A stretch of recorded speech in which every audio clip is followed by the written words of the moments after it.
Les institutions républicaines ne sont pas toujours aux couleurs de la société. Benoît Duquesne et ses invités débattent de la place faite à la diversité dans la vie politique française. Aujourd'hui, on a le sentiment que plus on parle de diversité, et moins on regarde le talent, les compétences des gens. Et plus on regarde la couleur en essayant d'en faire plus, et moins on en fait en réalité, parce que moins on laisse la possibilité aux gens qui ont vraiment le talent, les compétences nécessaires pour avoir ce type d'ascension, de s'exprimer. La diversité pour vous, ça a été un atout, ça a été un handicap, en général, dans votre parcours professionnel? D'une certaine façon, ça a été un atout parce que enfin moi je prends mon cas, hein, je parle pas de façon collective, mais dans mon cas, ça m'a facilité la vie par rapport à mes aînés, parce que je suis arrivée à un moment en politique où il y avait un tel déficit de représentativité du personnel politique qu'il y a eu un appel d'air. On avait besoin de renouvellement, de jeunesse, de diversité, de féminité aussi.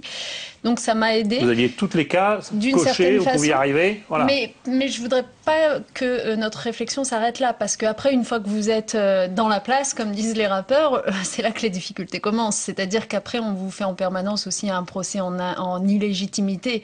On pense en permanence que vous êtes là parce qu'il a fallu remplir les cases en question. Et donc, il vous faut démontrer 6 fois plus que les autres que vous êtes compétente, que vous avez quelques convictions et que vous avez du cœur à l'ouvrage.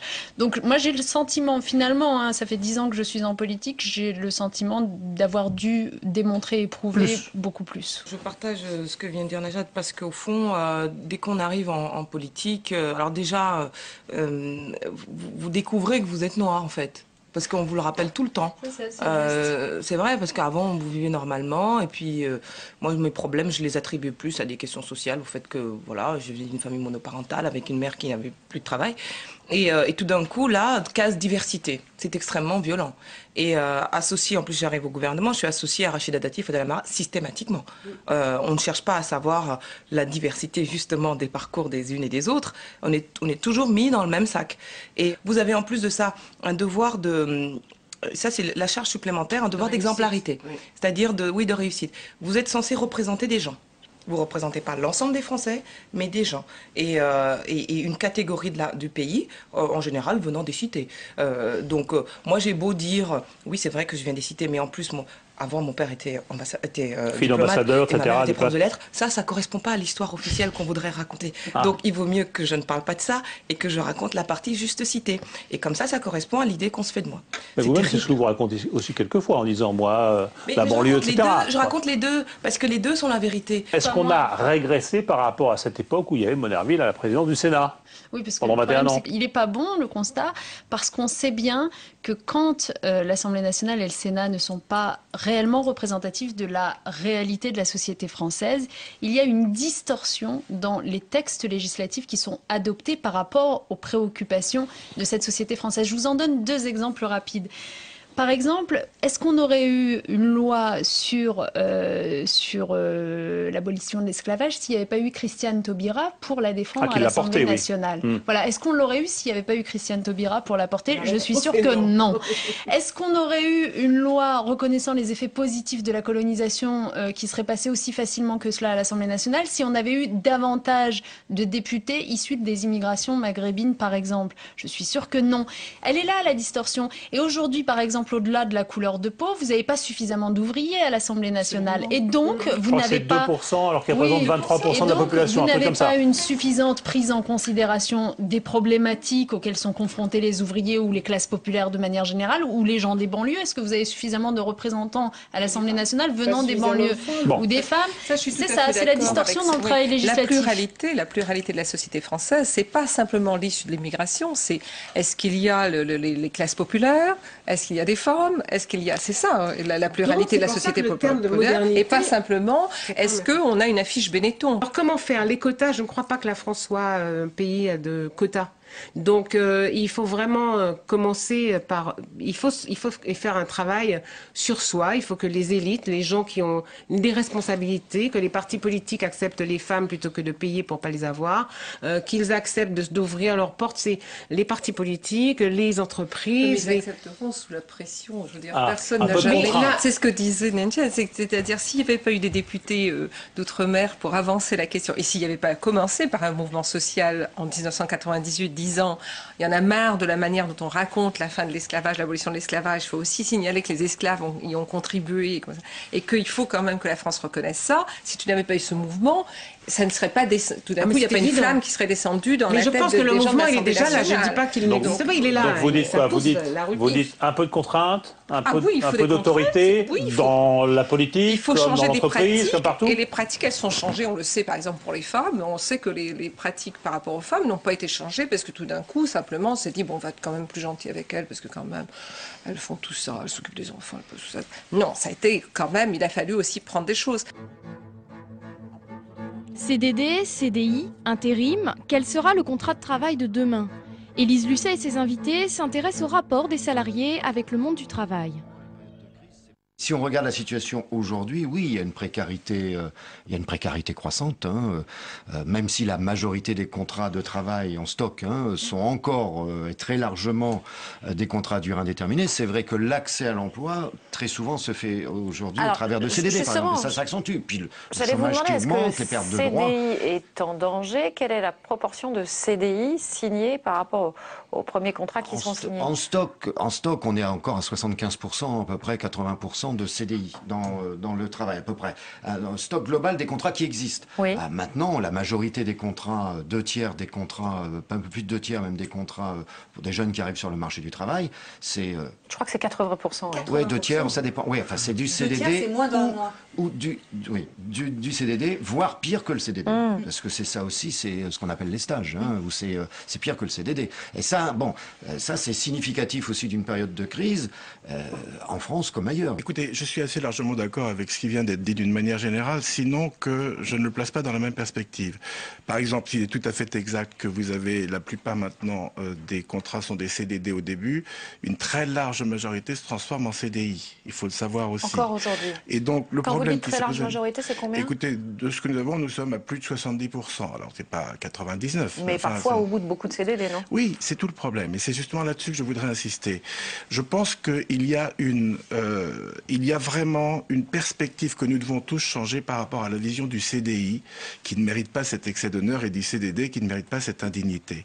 Le gros problème du CDD, c'est qu'aujourd'hui, toute la société s'en mêle. Le banquier qui ne prête pas d'argent, le bailleur qui ne va pas passer, qui ne va pas permettre de louer un appartement. C'est pour ça que les gens rêvent d'un CDI. Mais c'est précisément pour ça. D'ailleurs, nous avons signé, tout de même pendant la période depuis 2008, nous avons signé une quarantaine d'accords avec les organisations syndicales, dont beaucoup ont été signés par l'organisation de Jean-Claude Mailly, parce que nous ne restons pas les bras ballants par rapport à ces difficultés. Nous venons de signer pas plus tard qu'au premier semestre 2011, 4 accords sur l'emploi des jeunes, parce que c'est le second point que je voulais souligner.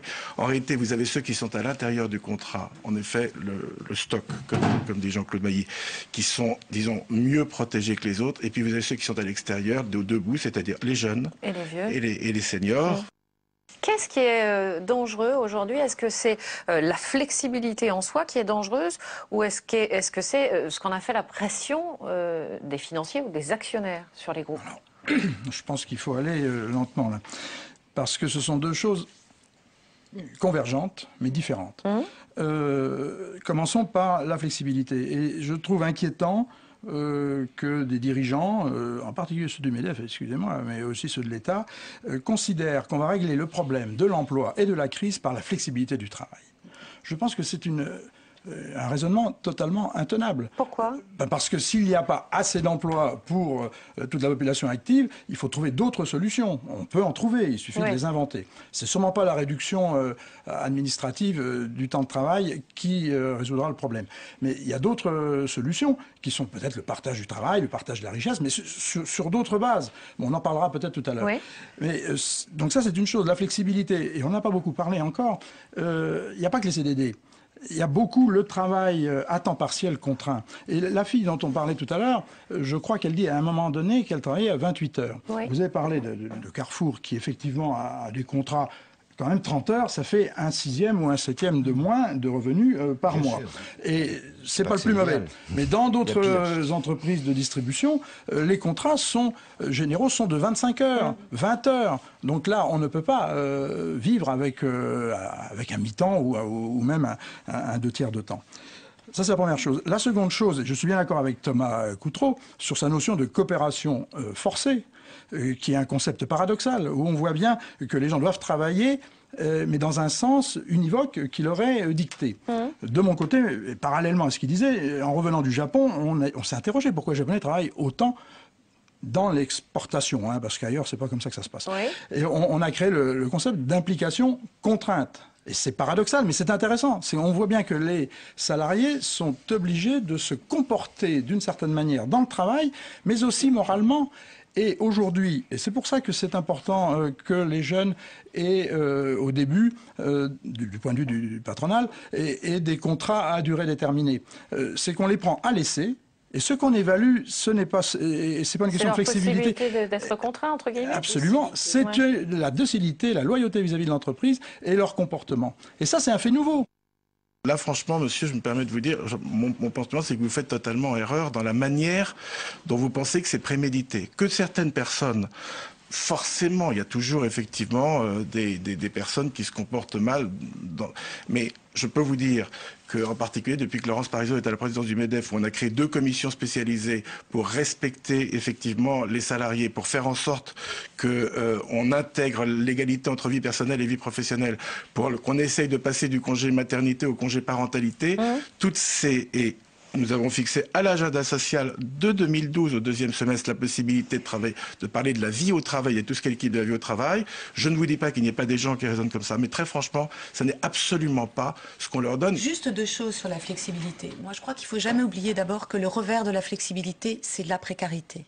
Et que, comme on l'a vu là dans le film, mais encore, je crois que tout le monde a des exemples autour de soi du fait que ce n'est pas possible de vivre dans la précarité, que ça détruit des millions de nos concitoyens. On le sent bien dans notre film. Mais je veux dire, et que c'est une vraie régression là. C'est un vrai retour en arrière.